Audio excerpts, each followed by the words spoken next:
Dear all, today we are discussing about how to identify debit and credit aspect in a business transaction. That is rule of debit and credit aspects. We already learned about that every business transaction has a two aspects. One is the debit aspect and is a credit aspect. In accounting point of view, to identify debit and credit aspect in a business transaction, there are different approaches are there. So, we introduce there are two types of approaches in accounting for developing debit and credit aspect in a business transaction. These two approaches are, one is the traditional approach, it is always known as that is an English approach. The second approach is known as modern approach or American approach. So, there are two types of approaches for developing debit and credit aspect in a business transaction. One is the traditional aspect and the second is the modern approach or American approach. So, we are going to discuss about the traditional approach. So, there in the case of a traditional approach or English approach, so as per its names it is a traditional one. There are three types of accounts in this system, in this approach. There are three types of accounts are there. One is personal account. So, what is personal account? Personal account is relating to a person. That person may be natural person or artificial person. So, in this case there are three types of persons are there.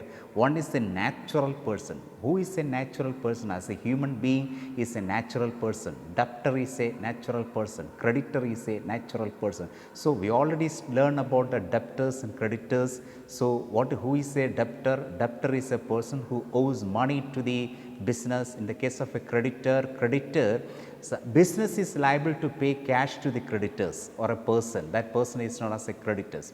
Then RAM's accounts, all these things as a natural persons, natural aspects. The second thing that is relating to artificial person. The case of a artificial persons, that is body of persons, that is a partnership firms, companies, clubs, etc. All these things as an artificial person. The third type of person is known as representative personal account. Representative personal account. The representative personal account, that is an example, interest paid, salary outstanding, all these things as represented to other persons. So, there are three types of personal accounts are there. Number one is natural person, second is artificial person, and the third one is representative personal account. So, we study about that. What is personal account? Personal account is relating to a person. A transaction relating to a person is known as personal account. The rule of debit and credit. So, to develop a debit aspect and credit aspect in a personal account, the rule is a very simple rule. What is the rule? Debit the receiver and credit the giver. Who is the receiver? That aspect should be debited, that person should be debited. Who is the giver? That person should be credited. That is the rule of debit and credit. Debit the receiver and credit the giver. So, we take an example. What is the example? That is Arun paid rupees 50,000 to Anil. So, in this case Arun paid. So, Arun is the giver and Anil is the receiver. So, in this case Anil account debit, Anil account should be debited. What is the reason to debit Anil account? Because Anil is the receiver, that is the reason to debit Anil. Then who is the giver? In this case the giver is Arun. So, that is the reason to credit Arun. So, once again this transaction we are going to analyze. What is that? Arun paid rupees 50,000 to Anil. So, in this case Anil account is the debit aspect and Arun account is the credit aspect. So, that these are the rules relating to the traditional approach, the debit the receiver and credit the giver. Okay. Then next accounts in the traditional approach, that is a real account. In the case of a real account, that is the things relating to an asset, that the assets may be the tangible assets or intangible assets. The tangible assets we can see, touch and felt. Such a type of asset is known as tangible asset. But in the case of intangible asset, we cannot see, we cannot touch, we cannot felt. Such a type of asset is known as intangible asset. In the case of a real account, we included tangible asset and intangible assets. So, examples of real account as furniture, cash, goodwill, machinery, land and building, etc. The role of debit and credit aspect To identify debit and credit aspect in a real account, the rule is that debit what comes in. What comes to the business, that should be debited. What goes out from the business, that should be credited. That is the rule. What is the rule? Debit what comes in, that should be debited. Credit what goes out, that should be credited. So in the case of one example is there, bought a furniture rupees 12,000. So what comes to the business? That is furniture comes to the business. So that should be debited. What is the reason to debit furniture? Because furniture comes to the business. What goes out from the business? Cash goes out from the business. That is a credit aspect. So the transaction is that what? Bought a furniture rupees 12,000. Furniture is the debit aspect, cash is the credit aspect. What is the reason to debit furniture? Because it is comes to the business, so that should be debited. What is the reason to credit cash? Because cash goes out from the business, that is a credit aspect. Okay. Then the third account, that is relating to the nominal accounts. The nominal account, that account, these accounts of expenses and income. That means it is relating to expenses and incomes. The all expenses and incomes are nominal accounts. What are the examples of nominal account? Interest paid, wages account, interest earned, commission account, rent account, all these things are what? That is nominal account. In the case of a nominal account, that is relating to expenses, incomes, expenses and incomes. The rule of debit and credit aspect in the nominal accounts, debit all expenses and losses. So always debit all expenses and losses. Debit the expenses and the losses, credit the incomes and gains. That is a rule relating to nominal accounts. Once again, what is the rule? Debit the expenses and the losses, credit the incomes and gain. So we take an examples, one in the case of salary, the second thing that is relating to a income. The first case relating to expenses, what is that? Paid salary rupees 30,000, paid salary rupees 30,000. So there are two aspects is there. What is the two aspect? One is salary, second is cash. What happened in the case of a salary? Because it is an expense, so that should be debited. Cash, what happened? That goes out from the business. That rule coming from the real accounts. Understand? So debit salary, credit cash. The second thing, received commission rupees 5,000. What comes to the business? Cash comes to the business. So the cash as a 5,000 comes to the business. The credit, the commission is an income, so that should be credited. Commission is an income, that should be credited. Cash comes to business, so asset comes to the business. That is a cash is an asset. So asset comes to business, so that should be debited. That is the reason. Received commission rupees 5,000.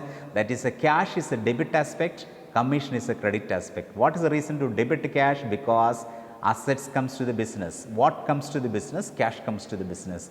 Then in the case of a credit is aspect is a commission, because it is an income, it is treated as an income. So income is always a credit aspect. So that is the traditional approach. The traditional approach that is relating to three accounts. One is personal account. What is the rule of personal account?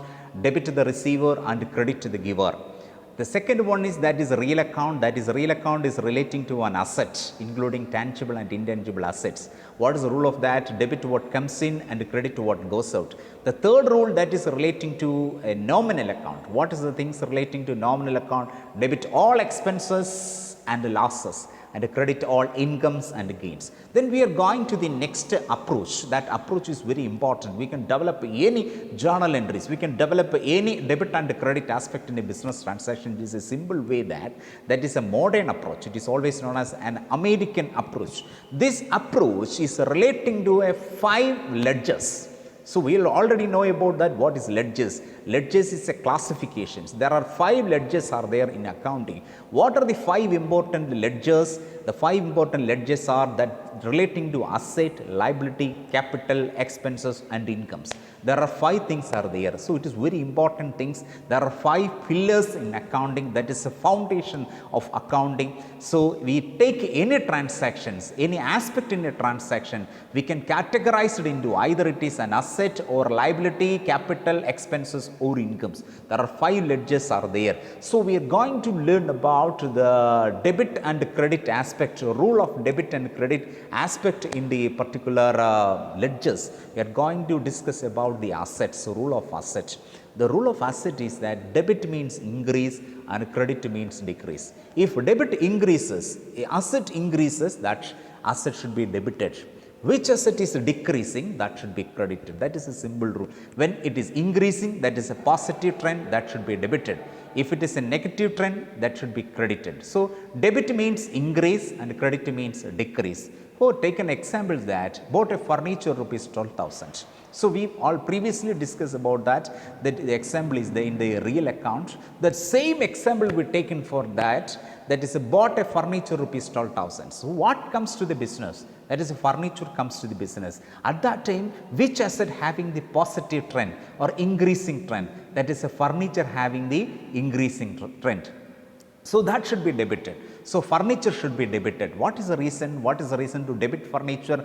Because asset increasing.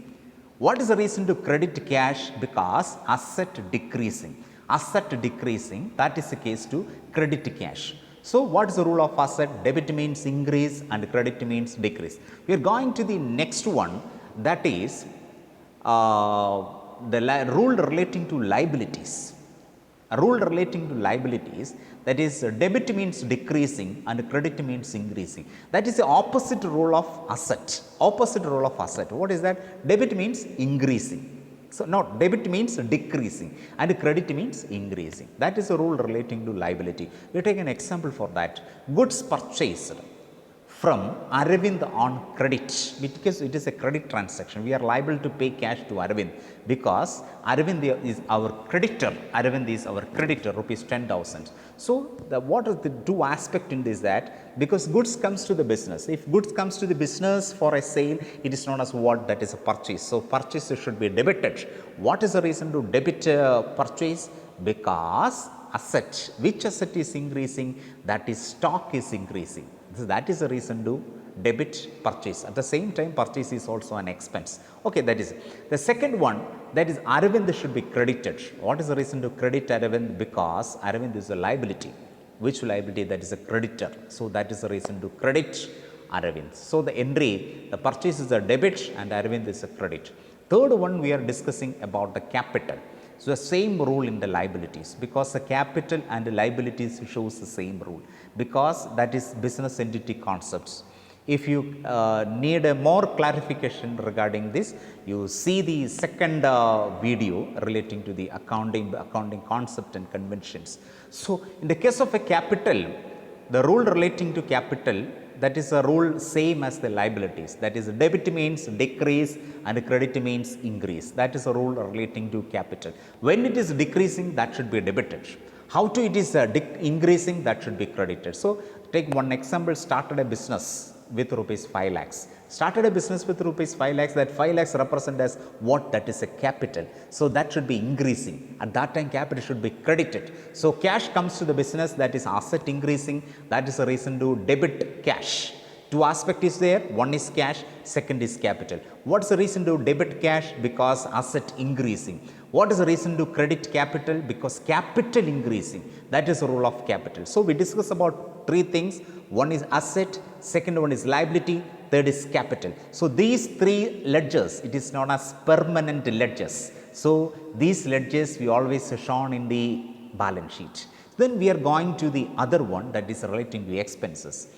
The expenses, the rule of expenses, that is debit means increasing and credit means decreasing. It is the same as a rule, same as in the case of an asset. So, assets and expenses having the same rule. You understand that? The asset and expenses having the same rule.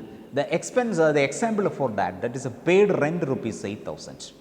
So, there are two aspects is there. What are the two aspects? One is the rent and the second is cash. So, rent that is an expense. So, expense is increasing. So, that should be debited. The cash is there, cash is a credit aspect. So, that should be asset decreasing. So, the entry will be, so as rent is a debit aspect and the cash is the credit aspect. Then we are going to the income, that is opposite rule of expenses, that debit means decrease and credit means increase. Debit means decrease and credit means increase. When it is income decreases, that should be debited. How to increase the income, that should be credited. The rule for that, received commission rupees 4,000, what comes to the business? Cash comes to the business. That is a debit aspect because asset increasing. That is a commission is there, commission is a credit aspect because income increasing. So, the journal entry cash is a debit aspect, commission is a credit aspect. What is the reason to cash? Because asset increasing. What is the reason to credit to commission? Because income increasing. Then we are going to the nutshell of these rules. In the case of a modern approach or American approach, the nutshell is that asset and expenses having the same rule. Asset and expenses having the same rule. What is that? What is the rule of that? Debit means increase and credit means decrease. The three other things are there: liability, capital and incomes. You take the opposite rule of asset. Debit means decrease and credit means increase. That is a rule. So, you well study about the rule of asset.